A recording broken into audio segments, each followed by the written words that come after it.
the all-important why.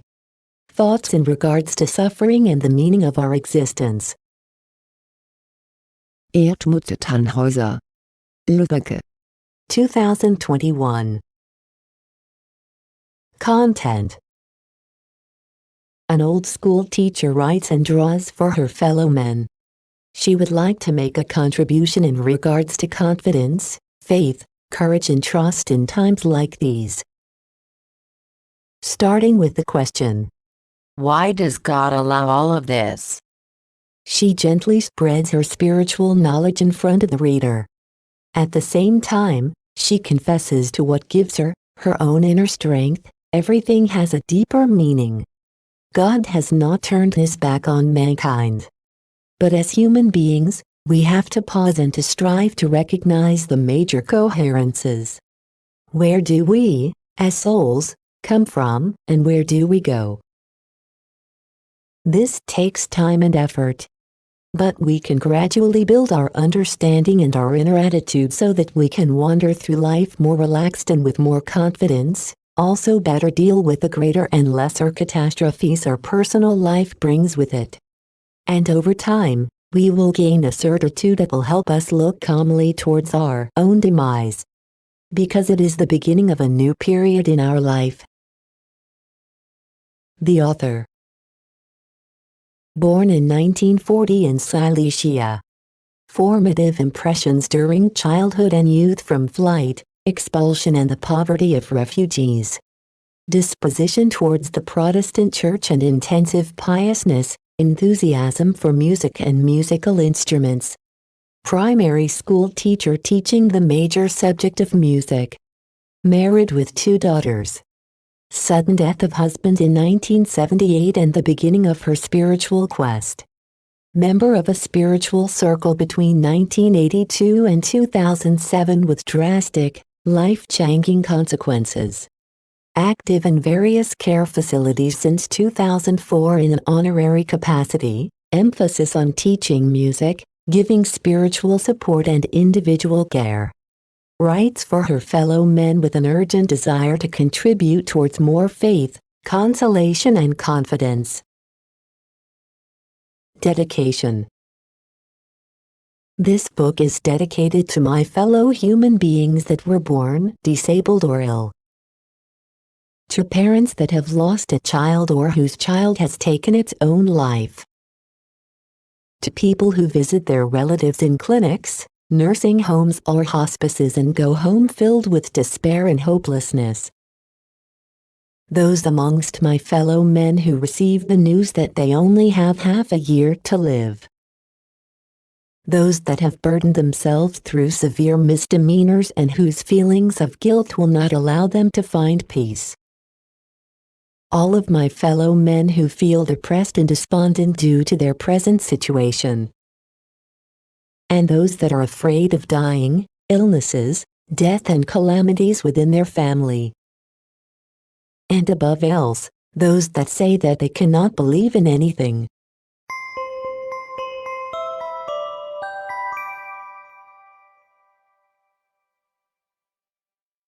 A hearty welcome. At this very moment you are entering the private abode of an old teacher and she is happy to let you in. This is where you will gradually find out what takes place inside of her, and her inner thoughts. You will read here the things she does not talk about. She doesn't talk about it because her thoughts are too different from what is talked and believed within church and religious communities. She would not like to affront anybody and the things she has to say cannot be just brushed aside with a few words. The story of her life led to a situation at some stage where she could no longer be content with the customary. And this is where she deviated and started to write down all the things that she has made her own during decades of searching, questioning and research. She is aware that this could not only trigger a shaking of heads, but also protests and the old teacher might get into trouble. But she holds the opinion that she can deal with that, and that it is far more important for her to not mince words for once and honestly write about the things that move her and about what makes her what she is. She thinks that it might answers pressing questions for the one or the other who reads this, and helps them to go through life with confidence in these troubled times. We live at a time where fears and uncertainty gain ground. We become more reflective. What holds the future for our planet Earth, and for us, its inhabitants? And this is my spiritual contribution to our situation. Please do not feel aggrieved about anything when you now read what I have to say. And particularly do not feel talked into anything, just take what you can presently utilize from it. Leave all the rest aside. Deal with this in a most relaxed way, and also realize that you might not be able to absorb all of it in one fell swoop. Some of it might be rather unfamiliar, as you will see. I have drawn a little bit, very modestly with a pencil in order to illustrate some of the themes in a simple fashion. Some of the drawings are simply decorative and playful, to loosen things up. Because what I am writing about here is in places somewhat alien and not easily digestible, as I said, unfamiliar. Lübbecke, late summer. 2021. Erdmutte Tannhäuser.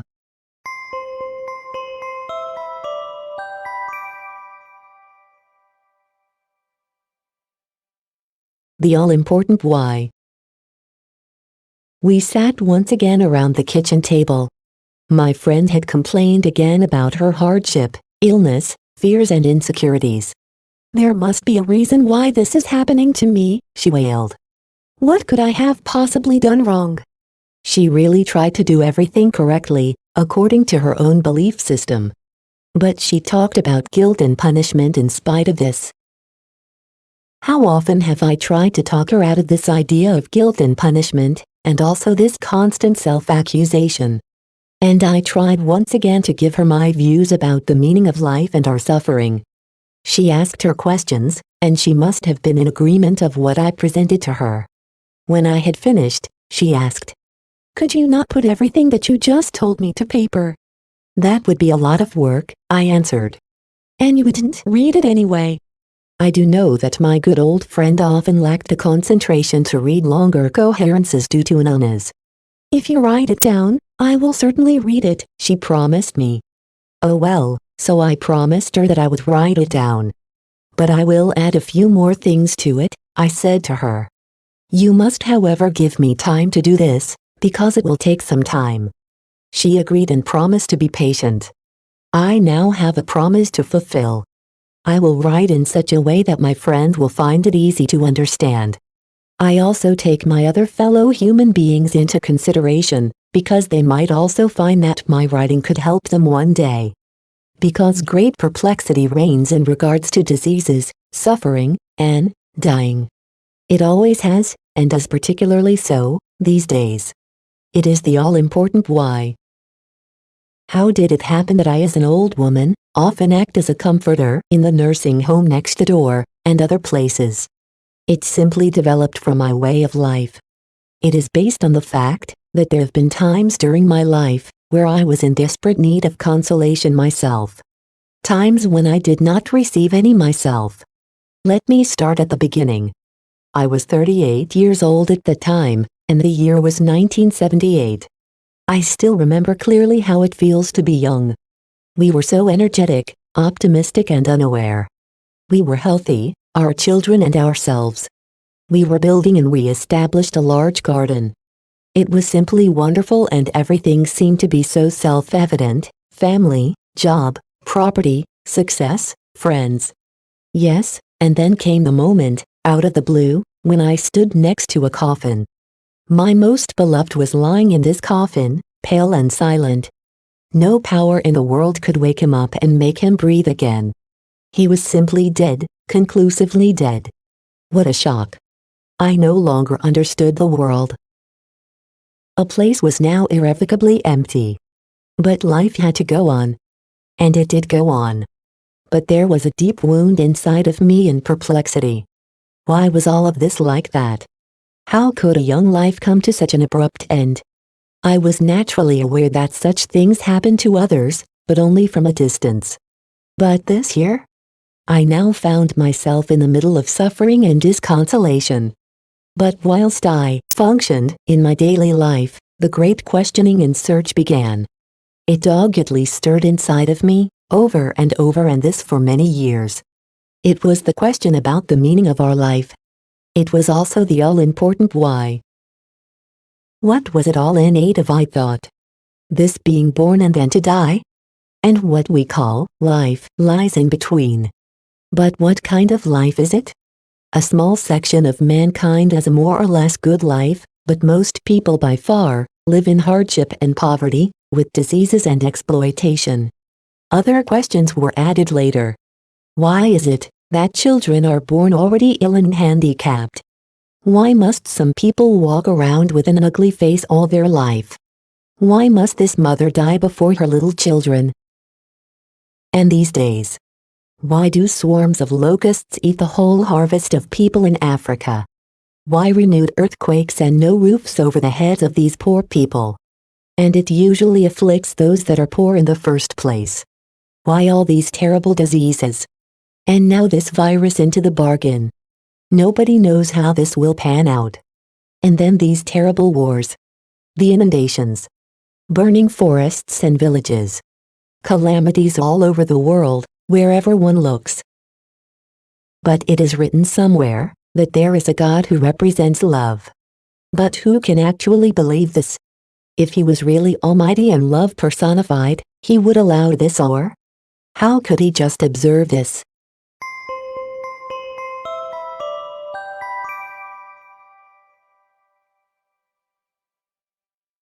Questions that demand answers. These were my questions. My church couldn't give me any answery, and also no real comfort. But something nagged me inside, and it wouldn't let go. I had been eminently pious before and even an enthusiastic co-worker. I was well versed with the Bible, and I knew whole chapters by heart. But I stood here now with empty hands. Anyway, this is how I felt. You can believe me when I say that the answers to my questions were not easy to find. Oh, it was a long journey. These were not the times of the internet when one can find books and other information at the click of a button. I spent decades searching, but it was not in vain. I experienced wondrous things, too many things to report about. But I didn't relax and invested a lot of time and effort in this, even money. The fruits of my labor show up now that I am older. I feel fulfilled and consoled, calm and as if delivered, through what I have found. And this is what I want to share with everyone that wants to listen to me. It is my personal, mental, ergo spiritual knowledge that gradually found its way to me. But please, nobody should be affronted when I deal with and express things that are alien and unfamiliar. Remain completely calm. Everyone has the freedom to think and to believe, or not believe, what resonates with them. Something that is good and helpful to me must not necessarily be good and helpful to you by a long shot. Therefore, please look upon my writing as my offer. My request for more understanding. You can simply add your own existing religious understanding that you are presently comfortable with. To know more about life and death and the survival after death means to be less fearful. Anyway, that has been my experience. I do indeed live in peace and with composure, and people sometimes envy me because of it. It is important for me to say to you once again, take from my lines the things that you can use at this point in time, and leave the rest aside. It might appeal to you 5 or 10 years from now.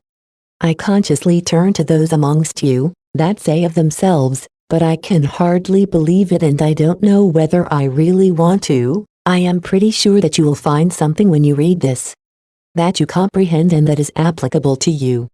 But please be patient with me, because what I have to say cannot with the best of intentions be said with a few succinct words. We must take our time when entering the all-important why. Now when you read my lines, I suggest that you pause now, and then to contemplate and to take time to process the unfamiliar. It is best to read it a number of times. As I said before, it also took me a long time before I could understand more about it. If you like, you can call me.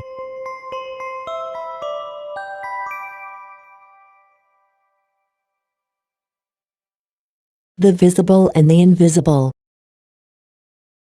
I feel that we should direct our attention to what's visible and invisible to begin with, because everything is built upon it. Most of us have a vague notion that the invisible actually exists. That next to the here and now, there is also a hereafter. That next to the body there is also a soul. When I talk about the soul here and furthermore, I do not mean what is generally called the psyche. But I mean something that outlasts death, that cannot die, that is invisible to each of us and that one can call life itself. I would like to emphasize this with a small observation. I was called to the nursing home next door to see a 93-year-old man. His wife had just died, and as a volunteer I was asked to sit with him for a while. He was nearly blind. We talked quite often over the next months. I was able to encourage the old choir singer to sing, and this was good for him. He even learned to passably play the harmonica later on. This made him very happy and, rightly so, even a little proud. One day when I was with him he sat on his bed and played the harmonica. I accompanied him with my guitar and he enjoyed himself. He suddenly stopped and with a grin on his face he said, "I wonder what my wife thinks as she looks down from above to see that I can play the harmonica." I sat up and took notice. What did he say? Did he believe that his deceased wife could see him? Who would have told him something like this? This must simply have been his imagination. One could call this folklore. And this folklore that he expressed here implied. There is another world, up there, next to our world, and it is invisible. This is where one goes after one's demise. And the deceased can see what their relatives do down here. Everyone goes to this other world one day. This is folklore and it has actually little to do with Christendom. This folklore can simply be within the consciousness of people, rather unconsciously. There are also people out there who imagine that the deceased can protect their relatives on Earth. My grandfather seemed to believe this, because he expressed this in a letter that survived to this day, a letter he wrote immediately after the war. He held the opinion that my deceased grandmother accompanied and protected my mother and us 4 children during all the confusion, the misery and expulsion. This was also folklore. Ergo, this folklore existed and still exists, independent of religions, that says that this hereafter, this other world exists, one that we neither see nor hear under normal circumstances. How can I express what I would like to say more succinctly? I will tell you about the young man from Wales.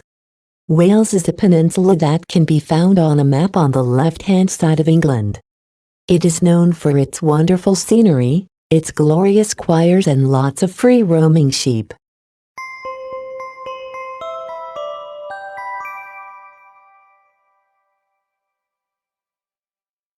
A boy from Wales. He was born in 1959 in a small town in mountainous Wales. With his example I am able to convey to you how the visible and the invisible world touch one another. This young man is not an exception, because people with second sight have always, and still do, exist. They are able to see the invisible. I selected to this Paul Meek because I was able to get to know him relatively well. I read his 4 books and I was able to look at a whole series of videos about him on the internet. He gave me the impression of being modest and above board. If you were to encounter him in the street, now that he is in his early 60s, you would not see anything special about him. He is small and somewhat stockily built, as he himself would say, and he has an alert, round face. He looks completely inconspicuous, but he is one of those that really has second sight. In his first book, Heaven is Only One Step Away, translated title, He reports amongst other things about his childhood and youth. It was quite natural for him to see the beautiful colors, and sometimes less beautiful, around people, their aura, from early childhood onwards. Maybe you don't know what an aura is? The soul inside people emanates something. One could call it delicate energies. That is the aura. We cannot see it, but someone like Paul Meek could see it since childhood. When his father was ill, Paul saw his aura had suddenly turned colorless, and the boy could ascertain from this just how bad the situation with his father was. Paul loved the atmosphere in the church ever since he was a child. He perceived the singing and the sound of the organ as lovely colors. He then also saw angelic beings.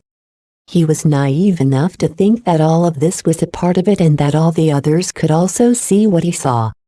He only later gradually recognized that he was different in this respect.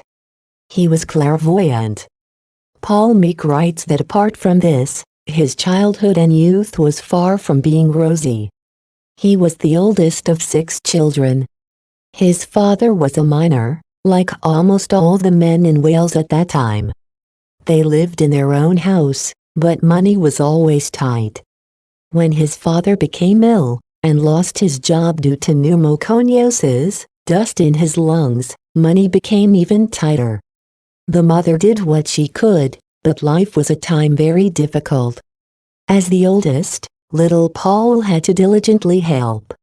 And as overly sensible as he was, he sensed the thoughts and worries of his parents, and he found this difficult to deal with. He was often so depressed that he didn't know which way to turn. This is when he sensed at times that he was not alone and abandoned. He abruptly saw a woman dressed in white next to him. She seemed very familiar to him, and she talked to him, gave him courage and comforted him. It was apparently his deceased great-grandmother. He saw her and he heard her talk. He was therefore not just clairvoyant, but also clairaudient. Dear reader, did you know that something like this exists?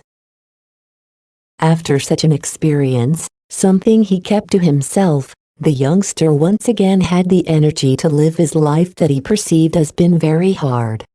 But he always felt a great longing inside. All he wanted was music. He lived with, and from music, the songs that he could learn. This was the way he was. He was a good singer, and the little singer was soon discovered and called to do solo performances because of his beautiful voice. This made him glow with zeal and joy. He was also allowed to sing in the choir, and this livened him up. But that wasn't all. Paul would dearly like to learn to play the piano.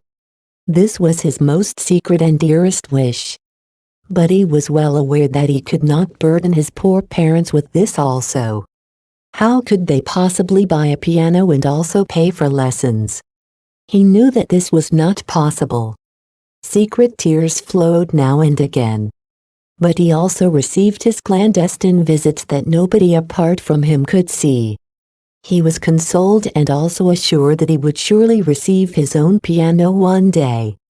He was asked to calmly wait and see. During one winter, Paul doesn't write what age he was, he fell ill with a terrible headache. The doctor thought it was influenza and refused to visit him a second time. Days went by before another doctor came and talked about meningitis, and indicated that it was probably too late. The youngster was transported as an emergency case to a far distant hospital, and when he finally arrived there, he was hovering between life and death. Immediately after his arrival, he experienced something strange.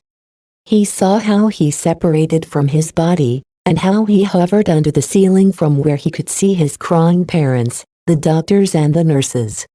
He then proceeded through a tunnel into a bright and radiant world where he was approached by friendly, loving faces from all sides. He felt very happy for a short time, and he felt that he was in heaven. But he was then told that he could not remain, and that he had to return to his body. There are still tasks waiting for you there. He was not aware at that time that he had just had a near-death experience. All he knew was that he had been to heaven. I will write more about this later. In this clinic, he was isolated in a small room for many, many weeks. We would say these days that he was in strict quarantine, and he slept a lot. Everybody there was very nice to him, but in spite of all the care, he just didn't get better. He thought over again that to return to his body must have been a mistake. It was much more beautiful in heaven. What was he doing on earth? There were only problems, adversity and pain here. But he also experienced something exhilarating during his time of isolation. Was he dreaming, or was it his clairvoyance? Children from all over the world were often in his room, and they played and danced. This gave him something to laugh about. And an American Indian came to him almost every day. He was a glorious sight in his magnificent feather headdress. He stayed and held his hands over the body of the little boy. Was he healing him? None of the other could see him. But Paul lacked a genuine will to live. This lasted until his parents told him one day during a visit. Your grandmother was able to buy a used piano for a good price. It is already set up in her home. Life returned to the youngster, and it didn't take long after that he could go home.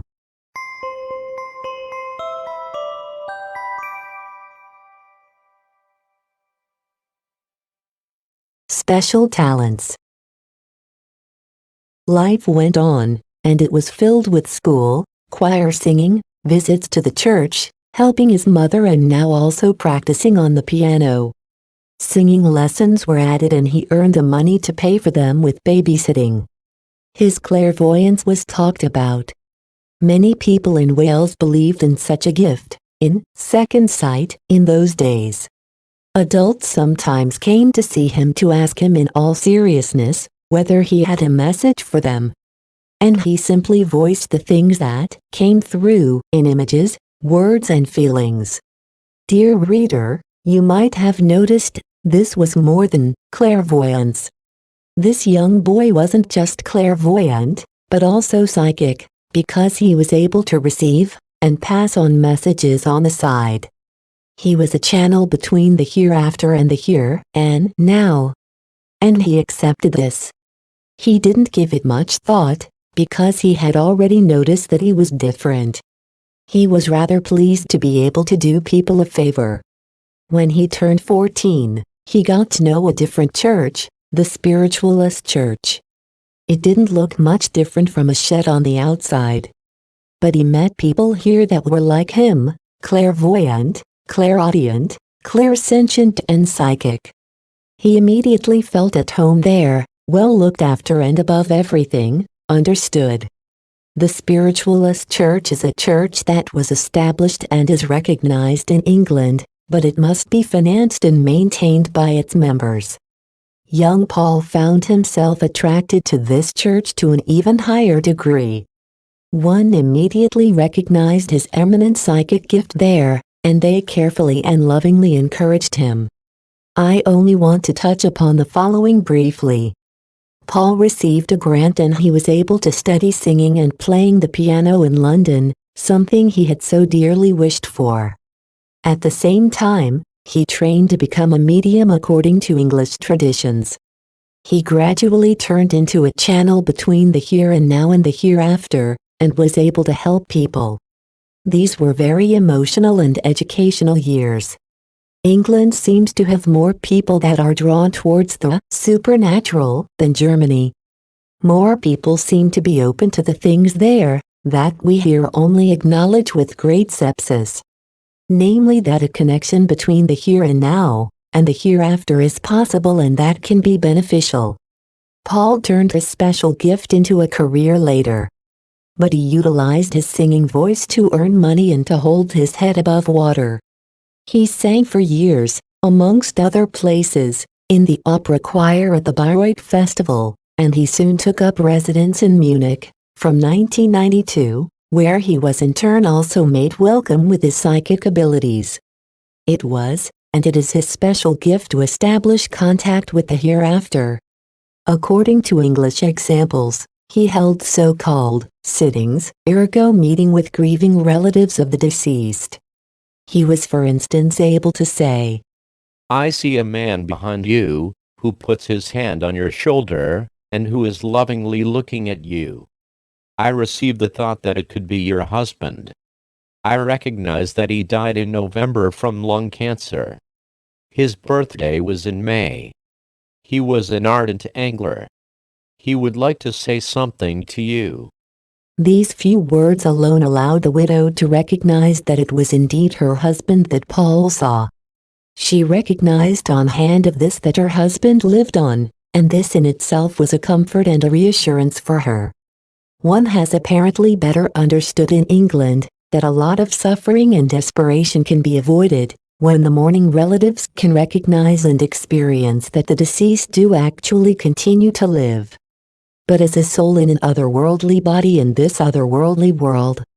One also holds opinion there that it can be extremely beneficial if one can ask for forgiveness and receive forgiveness after the separation through death, ergo, when something unexpressed can still be uttered so that peace can reign on both sides. Paul Meek was seen on German-speaking television for many years. If you are connected to the internet, you can enter Paul Meek YouTube into your search engine. You can then become acquainted with this friendly Welshman and see how he verifies his clairvoyance and his psychic abilities to a group of people, and this in a way that has been demonstrated in England for a long time. I believe that it is Paul Meek's genuine wish to take the fear of dying and death from people. And he certainly makes a contribution in this respect. His television appearances reached a lot of people in Germany, and the echo was overwhelming. His books were also bestsellers. See the last chapter suggested books and videos. I do not strive to make contact with the deceased myself, even if I knew of a talented and reputable medium nearby. I do not see a necessity for it. I am quite happy to make mental contact with my mother or my husband, for instance, and to send them a greeting or a thank you or a blessing that way. But I can accept the things this man from Wales does. Particularly tragic cases do eventuate at times. I know a woman who completely lost her grip on reality after the suicide of her young son, and for a long time could not find peace. She spent half the nights at the cemetery. I found what she told me devastating. This lasted until an opportunity presented itself where she could experience the things that I have just been talking about in regards to Paul Meek. She could experience, and this a number of times, that her son lived on and that he could live a meaningful life over there. She told me that this had decidedly helped her to find her way back to a normal life. I believe that the things Paul Meek and other psychically gifted people can do and offer in this respect can be a blessing in a case like this. To experience something like this can help us free ourselves from our purely materialistic mental habits. There seem to be a greater number of people in other countries, like for instance England, that are open in regards to the supernatural. As Paul Meek writes, people there seem to be able to deal with death somewhat easier. Are you shocked by the things that you have just read here? It is what I meant when I said alien and unfamiliar at the beginning. Stop reading for a while. Allow yourself a break, because you will be confronted with more alien and unfamiliar things. You can also give me a call.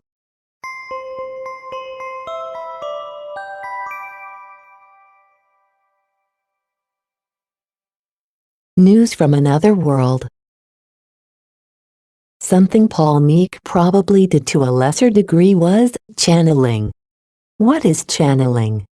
The medium, ergo a psychically gifted person, brings its own thoughts to a standstill, and even falls at times into a so-called psychic sleep, a special gift, thereby offering itself as a channel for messages that come from the other world to people here.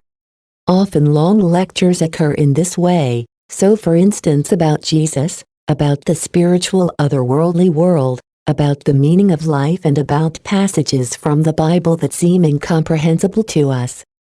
Paul Meek maintains that the origin of all religions is found in mediumship. Prophets, seers and wise or so-called saints have always been the mouthpieces for messages from heavenly beings. And this not just during biblical times. I was personally able to experience such psychic proclamations in a group and this for years. These were impressive experiences and they gave me the certainty that an invisible world actually exists, that we are never alone and that we are lovingly observed and accompanied. I also gradually recognized where my former religious understanding had not always been correct. I would certainly not entertain the thought of mentioning this in a Christian group, because it would be labeled as spiritism and simply seen as something godless or even dangerous. This is probably due to the fact that a lot of mischief has taken place with contacts with the hereafter. As far as I know, the Christian churches in Germany and elsewhere categorically reject the idea of contact with the hereafter, at least up to now. Their most important book, the Bible, is however full of such things. Are you a little familiar with the Bible? Whenever it states, "And the Lord talked to," it must have been dealing with a message from the other side, don't you think? And the angel talked to Zacharias, this couldn't have come from this world. If you are interested, you should read chapter 14 in the first letter to the Corinthians in the New Testament. Whenever Paul uses the word prophetic speech, he means what we call psychic proclamations these days. And he beseechingly admonished the community in Corinth, strive for prophetic speech. Meaning, endeavor to find good mediums. With speaking in strange tongues, something he mentions a number of times, he meant a spirit talking in a strange language that none of those present can understand, whilst the medium is in a trance. This was regarded as particularly conclusive in the old days. But Paul admonished the members of the community, because they were so keen on it, even though it did not bring them any spiritual progress. It is important to also mention a sentence in 1 John 4.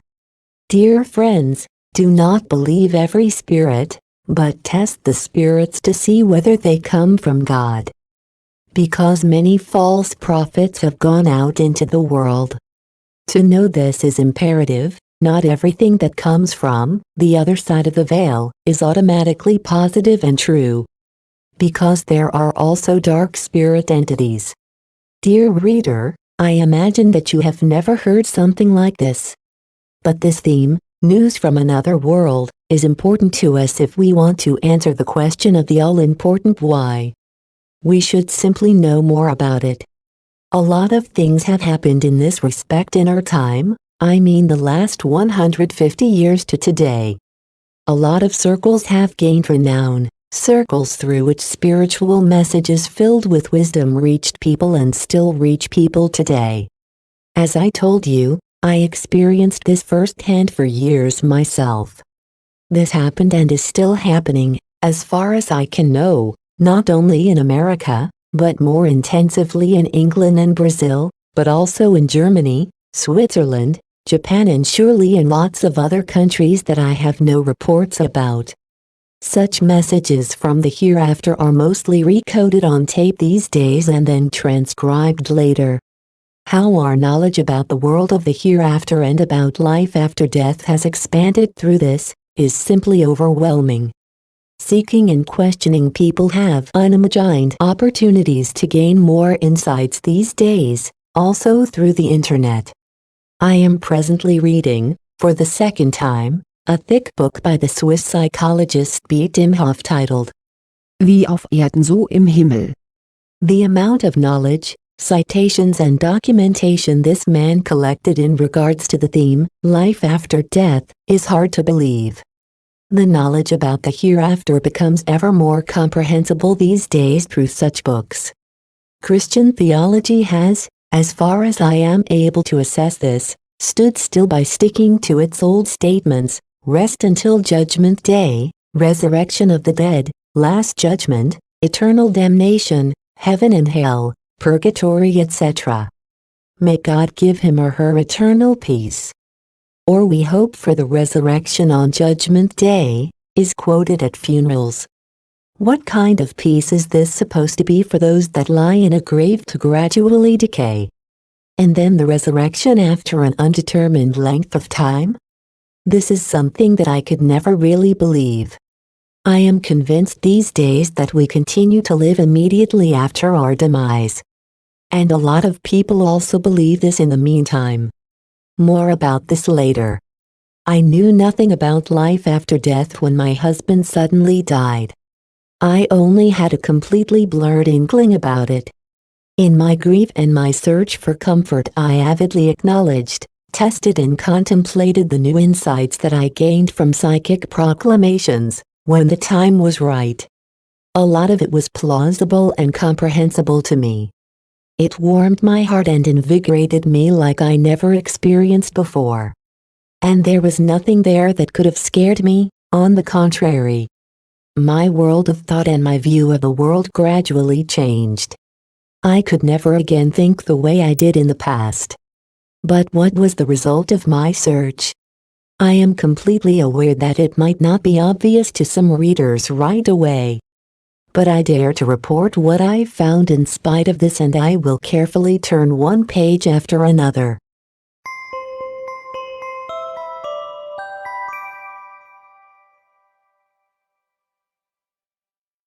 What I can consider to be true.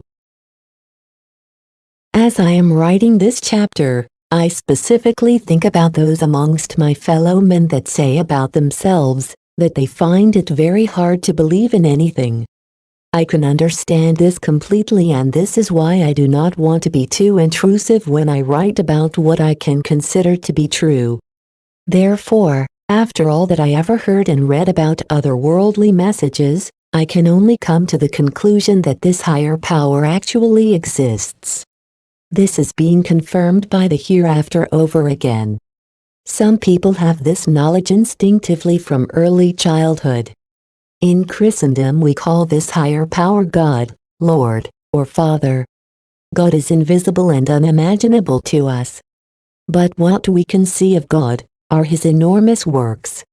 The immeasurable universe on the one hand, and the miracles under the microscope on the other hand. And lots of other things in between, too numerous to recount. This is one thing. One can contemplate this. But something that is equally difficult for most of us to understand. There is invisible life all around us. And I also believe that this is true. Spirit entities exist that manage without a physical body. They are everywhere, invisible to us, and they can also be very close by. This is a little harder to comprehend. We human children are completely relying on our sense of vision. And to imagine that somebody is next to us that we cannot see, takes some getting used to, because we are not clairvoyant like Paul Meek. I have come to the conviction that something like angels, guardian angels and heaven beings do actually exist. This is not a fairy tale story to me. The wings depicted in pictures are only loving symbols of their maneuverability. Because they can move with ease to everywhere they have a task to fulfill. This is also confirmed by Paul Meek. In the meantime, I also hold as true that they can go through closed doors and through walls, being spirit entities, nothing can hinder them. We can also expect that there are hosts of them, an infinite number, and that is it a part of their assignment to squire us human beings on earth, and this includes animals and nature. I myself have been convinced for numerous years that I am never alone and that somebody is always with me.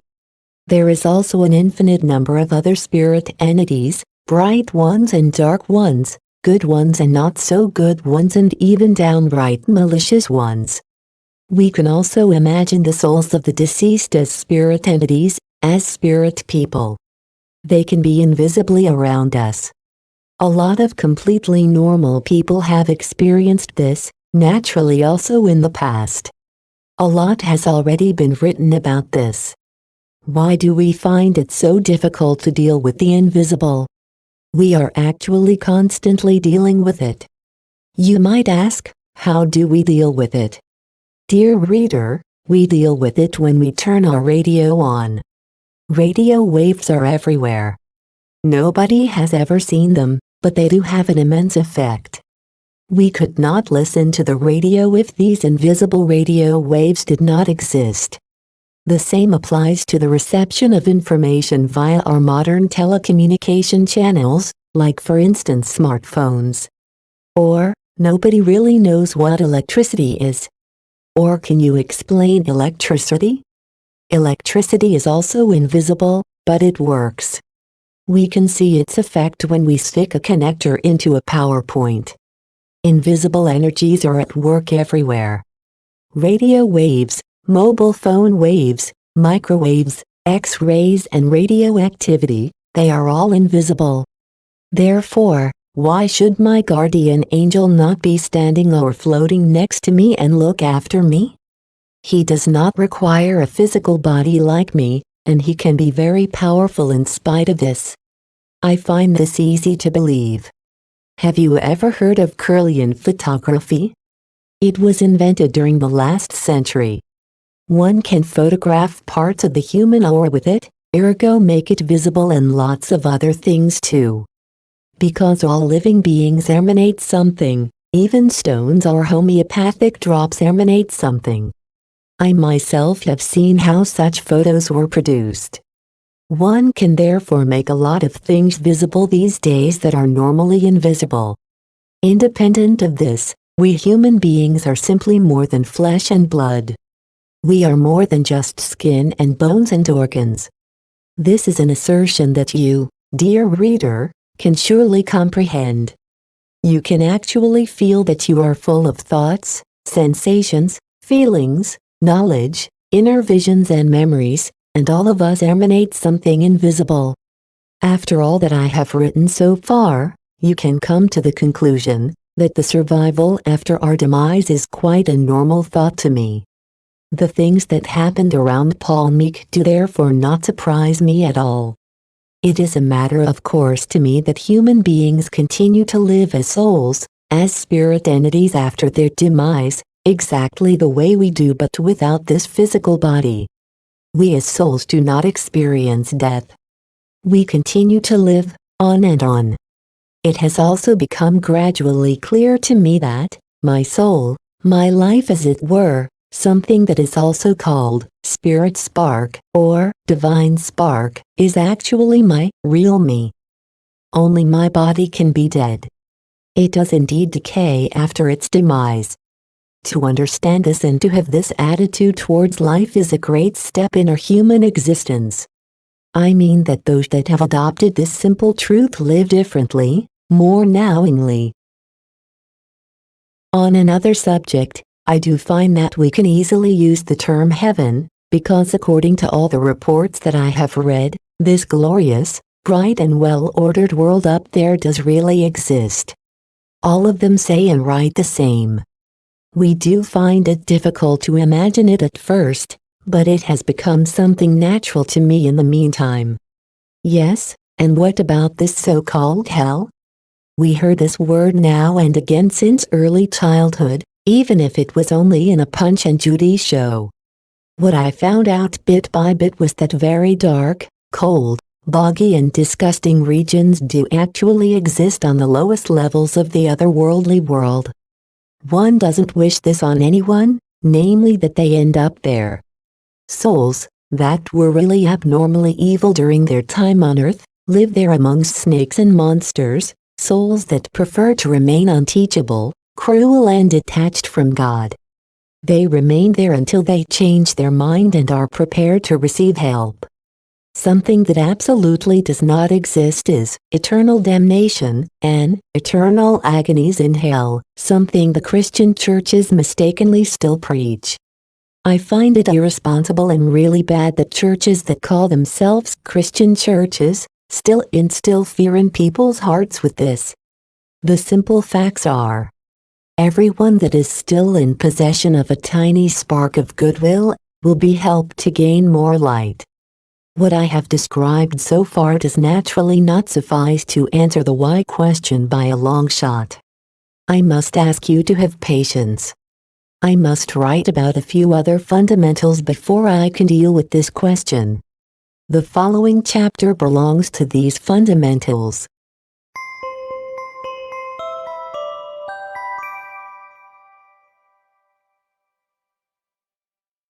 When somebody leaves us, it is first and foremost important to me that you can even better understand the coherence between the body and the soul. This does not necessarily have anything to do with faith. Simply accept it as a law of nature, a biological fact. A body cannot function and be vital without this inherent energy, the soul. To be correct, I would probably have to write spirit soul. But I will simplify things by calling the thing that resides in every human being, soul. We can easily recognize what it means to have a soul live inside of us when someone dies. He or she were breathing a minute ago, but suddenly, no more breath. The face turns gradually gray and a strange atmosphere enters the room. Life has left the body. What happens during the dying process? The soul that gave the body its vitality for years or decades leaves the terrestrial shell, the body. He breathed out his soul was a common phrase in the past. One often says these days, and rightly so, he passed away. We know inside, and we can also perceive and sense that something decisive has taken place. The body is now empty. An illness, old age, or an accident was the trigger for the soul being no longer able to remain in the body. But it is quite often the case that the allocate time for that person had simply run out. The first time this became somewhat more clearly to me was in 1982, 4 years after my husband's death, when I read the booklet, The Ministry of Angels, by the English nurse Joy Snell. This woman, she was clairvoyant and psychically gifted, made the following observation during her night vigils 100 years ago. Whenever the end for a patient was near, she almost always saw 2 figures standing near the dying. It looked as if they were waiting. Joy Snell thought that they were angels, but sometimes probably also deceased relatives or friends. Somewhere along the line, the breathing came to a stop and the heartbeat its last beat. The stranger seemed to have waited for this to happen. They helped the soul to free itself, and they took this soul body into their arms and floated away with it. Joy Snell writes that this often looked so beautiful that she could only rejoice at the sight of this. I could imagine this very well, and this image impressed me. It was a comfort to me, and it made me feel completely calm and confident when I sat with dying people later in life. I always thought, something natural is taking place here. The soul disengages itself from this used-up body. How pleased and relieved will the soul feel when it realizes that it has managed to arrive on the other side. Death is no longer a full stop to me. It is rather a colon, and we know that there is more to come after a colon. But how do things progress after? What can the soul expect on the other side? Does a genuine life after death really exist? And what would it look like? We have only been able to assume it up to now. But as I said before, starting 150 years ago, we got to hear more and more about what we can expect when we as a soul have left our body. It has virtually turned into a science, but unfortunately not, yet, an officially recognized science and not taught at any university. A lot of statements by the deceased, from the hereafter, have been collected, sorted and evaluated. And building upon these results, one can dare to make a number of valid statements about life after death. This has also really nothing to do with religion or belief systems. It is simply implemented according to a law of nature.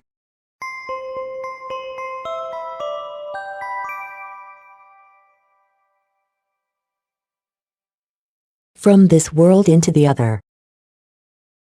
To begin with, what does the soul look like after it has left the dying body? It looks almost the same as the human body it was in. may be somewhat more beautiful and more delicate. It might be weak and exhausted to start off with after it has separated from its ill and dying body. But it still represents a person. But one with an ethereal body and no longer with a gross one.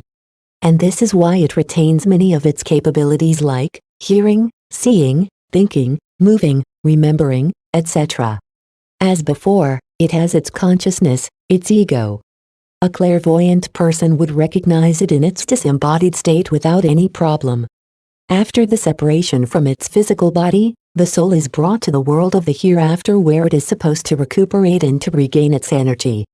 This spirit entity, this soul is, however, not an angel as some people assume. Grandma is now an angel. This is not correct because Grandma now continues to live as a spirit entity. The soul takes its own attributes, its character, its essence with it, and also all its good and bad experiences, memories, knowledge and its insights. This will probably seem strange to you and something that you have to get used to. But a lot of people are nowadays aware of this. And maybe every second person on Earth will know this in the not too distant future, because these important insights cannot be stopped from spreading in the age of the internet. Some actually take a long time before they realize that they have died. Why? Because they never expected to survive after death. And because they still feel so very lively after they have died, they do not comprehend that they have actually died. Something they now find strange is, when they return to their families, nobody can see them and nobody can hear them. And something that really amazes them, they simply reach through people, animals and objects, because they are in spirit now. Some souls are drawn back to their relatives, their homes and possessions in spite of this and this for a long time. Clairvoyant people can sometimes see them. These are called Earthbound Souls.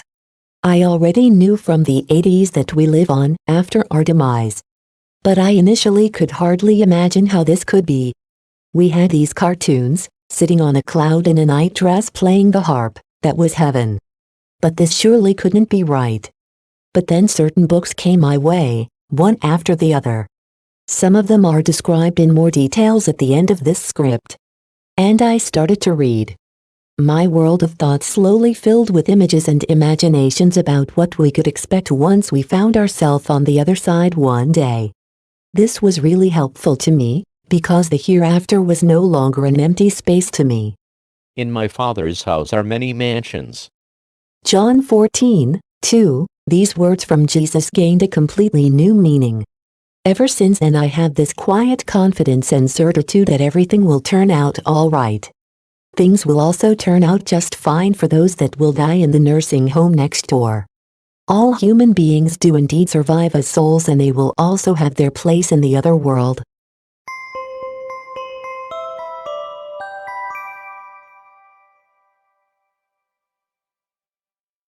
When somebody is seemingly alone when they die.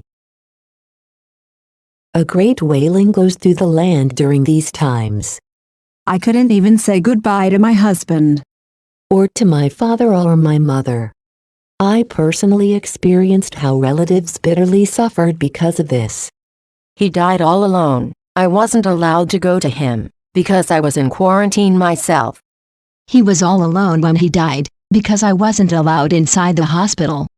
The relatives have a guilty conscience about not being able to see the seriously ill and to have to let them die alone. In such cases I say or think, abandon these feelings of guilt. You couldn't do anything about it. The situation presented itself to you like this. I know that this was cruel. The reality is that nobody dies alone. Nobody. We are always accompanied, also and specifically when we are about to die. Remember the observations made by the English nurse. We are surrounded with love and care.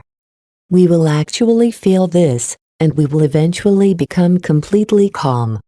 When people are about to die, they no longer perceive their relatives all that clearly most of the time anyway. But they sometimes see those that are invisibly there around them, meaning that they become momentarily clairvoyant at the boundary between life and death. I experienced this with a dying patient at the nursing home. She had a really difficult time of it for many years, probably more so than most people. But once she entered the dying phase and only slept or dozed, I was able to observe how she, wide awake, glanced to one side now and again with a radiant smile, so radiant, it was incredible. She then went back to sleep. This was repeated over the next days. I will never forget this. What did she see there? I assume that it was her deceased mother that approached her, because she was the real reference person in her life. She might have seen her beloved dog, Pell. Be that as it may, I had never seen this woman smile during the 6 years that I visited her. Her condition was simply too miserable. But she could smile like a child when she was dying. We should therefore also absorb this in our world of thoughts, namely that this invisible world exists around us and that we are constantly, invisibly accompanied and observed. This could be by our guardian angels or other invisible helpers or also other spirit entities. Nobody lies alone and abandoned in intensive care or on a deathbed. Abandoned by God and the world. This idiom is only partially correct. God and his helpers never abandon us. Well, this is the conviction I arrived at. A person might seem abandoned looking from the outside, but invisible entities are certainly present. Everything is accurately controlled from the other side. To clarify this in a different way, let us assume that somebody unexpectedly dies during the night. Nobody is there, nobody notices it. But invisible helpers must have been with that person, attentive and filled with compassion, to observe it. And when the time came, they helped him to slowly separate his soul from the spent body. These helpers then silently floated away with this soul. This is how we can imagine this.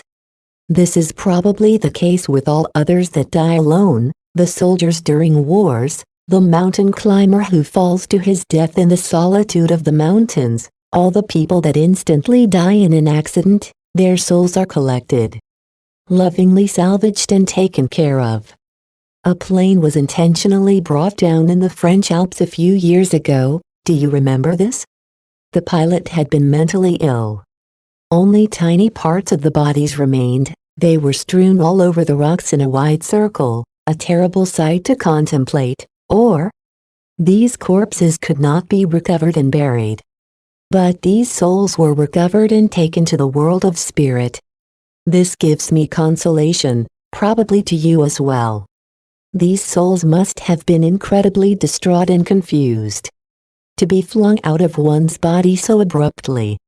But a soul remains a soul, remains a vitality and is indestructible. I like to recommend this to everybody. Do not be afraid of dying.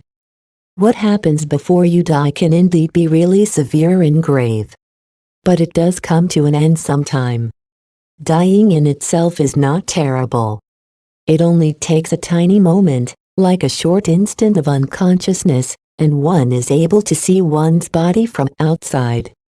And this is the beginning of a new life, in the hereafter. This is also something that each individual could contemplate within themselves. Can one prepare oneself for an unexpected death? I certainly think so. Independent of whether we are drawn towards one religious denomination or another, it is always important for us to consciously endeavor to think, to talk and to act right from day to day. It's as simple as that. Ergo, that we retain our thoughts under control. We should never allow bad and envious thoughts to enter our mind, because they damage our whole surrounding and eventually return back to us. We thereby abide by the ancient and trusted rule of life to only do good, and to forbear the bad. If we do this, we are, independent of our religious attitude, rather well prepared, and we shouldn't worry about what will happen to us if we were to actually suddenly die. For myself, I make sure that I connect with above, every day. One calls this praying. But our endeavor to be good is highly precious in itself.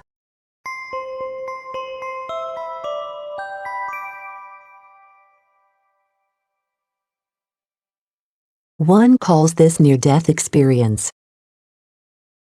You might now say, Yes, but what if one cannot believe in a life after death? I will say to you, this isn't a problem. You will experience whether this is true or not one day anyway, after you have died. The penny will drop when you realize just how alive you are. Because this thing about life after death is like a law of nature. Even if you cannot believe it, try at least to follow your conscience, and do the right thing, and omit doing anything bad. Do not worry too much about it. But absolutely take the time to contemplate this. Allow it to enter your mind over again. There is this world that we live in, this physical, visible world.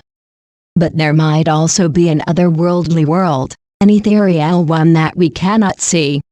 Most of us do have an inkling about it somewhere in our subconscious. Therefore, what can we find out about the hereafter? We can know and understand unequally more about it than in the past, because we have a lot of messages from the hereafter at our disposal. Not all of these messages are the same. They are as different as people are different. But they all have one thing in common: we continue to live as a soul and spirit. We are therefore immortal. Life will always continue for us, whether we believed in something or not. But how does it continue over there? In regards to this, I would like to talk about near-death experiences once more. I met 3 people who told me that they had been clinically dead, and that they had one of those near-death experiences. They had been momentarily to the other side and they were able to say something about it after. What are near-death experiences? This is a strange phenomenon. When the heart stands still and the breathing also, people are dead. But in some cases, they can be resuscitated, and this happens more often these days due to the progress made in medicine. During this short time without heartbeat and breathing, some of the clinically dead experience something strange. They leave their body, they float under the ceiling and are able to clearly see their body and all those present. Remember Paul Meek when he arrived at the clinic as a child? They hear what is being said and they experience the endeavors to resuscitate their body from outside, as it were. They are often able to move to other rooms. Or they might move through a tunnel towards a light where they find themselves in a very beautiful environment, in a wonderful light and in a heavenly state. The latter has often been reported. But it can also happen that they suddenly gain an insight into their life up to this point. They see the things they did well and not so well crystal clear. They experience the thoughts and the feelings of people that they inflicted suffering upon during their life, consciously or unconsciously. They are then ashamed of themselves and they want to atone for it. They recognize that things are only really good when they are done with love. One was able to resuscitate these people and they were allowed to, or had to, return to their body. And this is the only reason why they were able to talk about their experiences later. Some of them didn't really like the idea of having to return to their damaged or seriously ill body, because they had felt so happy during the short time they had spent in the light. They had been filled with an intensive feeling of lightness, warmth and love. They might also have been able to look back at their life like through a time-lapse apparatus, as one calls this, and recognized all the things that they hadn't actually done all that well. This is why a lot of those that had a near-death experience tend to live considerably more conscious and also make more of an effort. They want to know more about life after this life and they want to become better human beings. Death has completely lost its horror after this experience, because they actually experienced the fact that life goes on, that this other world actually exists and that it is beautiful there. When one enters near-death experiences YouTube into one's search engine on the internet, one immediately encounters people that report about their own near-death experiences. And about how their attitude towards life and their whole life often changed thereafter. But I have certainly also come across reports on the internet from people that say that they had a terrible, gruesome near-death experience. It had simply been only awful. We are supposed to be dealing with people here that had committed a murder or had somehow acted unscrupulously. One man reported online that he had turned his life around after such a terrible near-death experience. He had become a different person. All he wanted to do is to act and think philanthropically ever since abominable near-death experiences happen rather seldom. I only mention them to complete the picture. Dear reader, please allow me to include a small report here, one that I heard about a few days ago. I had approached an 82-years-old friend about his near-death experience that he had once briefly mentioned. And so, he told me the details. It was in 1998. He had been laying in the intensive care unit at H suffering from severe blood poisoning, and he had been in a very critical state. He said that it has not been something spectacular. He did not want to peddle his near-death experience. His case had been as follows.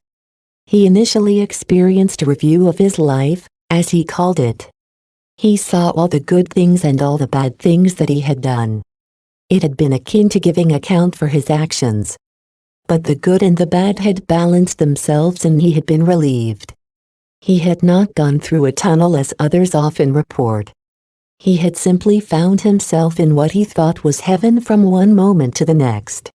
Bright, warm and beautiful. He suddenly felt very happy.